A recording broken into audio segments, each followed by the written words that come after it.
Bonjour à tous et bienvenue dans cette nouvelle vidéo portant sur le cours de thermodynamique.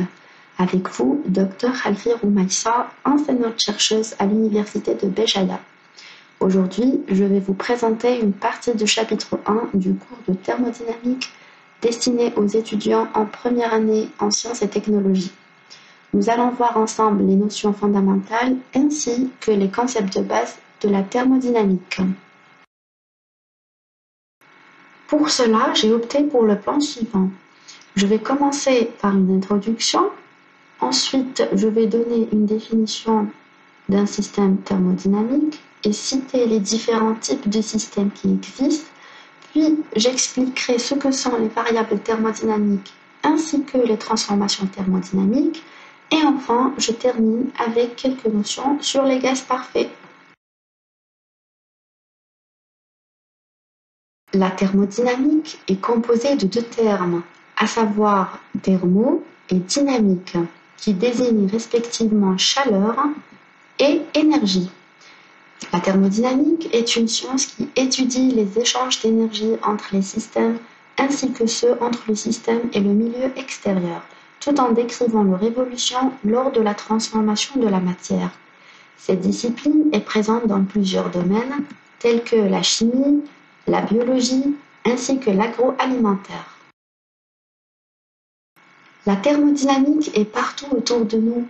Elle est essentielle pour comprendre, à titre d'exemple, le fonctionnement des moteurs à combustion, les phénomènes naturels comme la formation des nuages, et on retrouve également la thermodynamique dans les technologies énergétiques, par exemple dans le développement des panneaux solaires. Un système physique est une section de l'univers, composée d'un grand nombre de particules qui sont isolées du milieu extérieur par une frontière qui est réelle ou imaginaire, qui permet ainsi l'échange d'énergie et de la matière avec le milieu extérieur. Alors, le milieu extérieur et le système constituent l'univers. Il est à noter que l'énergie reçue par le système est positive, tandis que l'énergie cédée par le système est affectée d'un signe négatif. Concernant la classification des systèmes thermodynamiques, on en distingue trois différents types.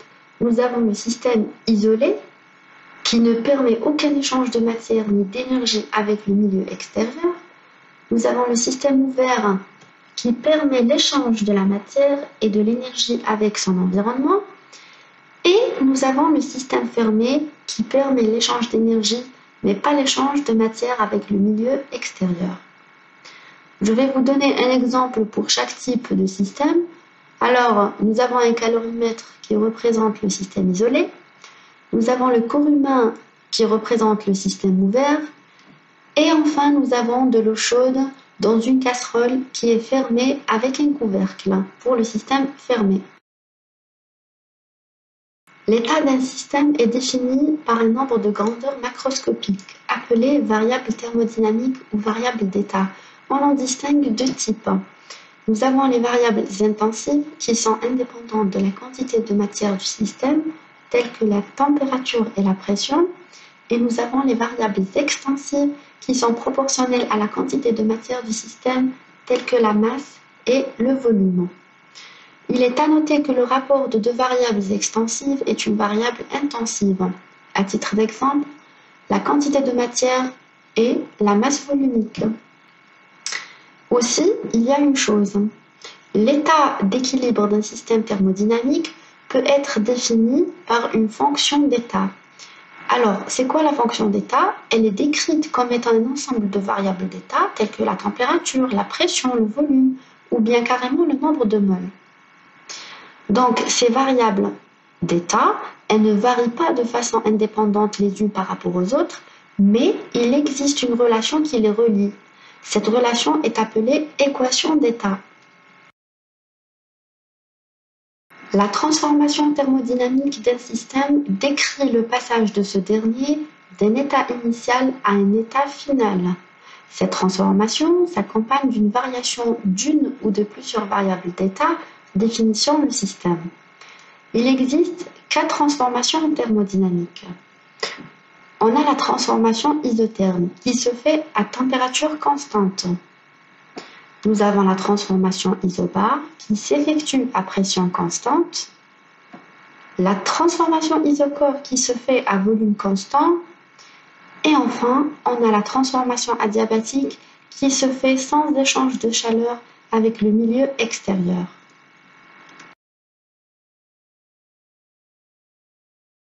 Un gaz parfait correspond à un état de la matière fluide, c'est-à-dire déformable, où les atomes et les molécules interagissent peu entre eux et occupent tout l'espace qui est à leur disposition.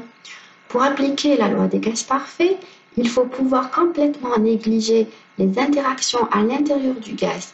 C'est comme si les particules composant le gaz sont toujours très éloignées les unes des autres et n'entrent pratiquement pas en collision.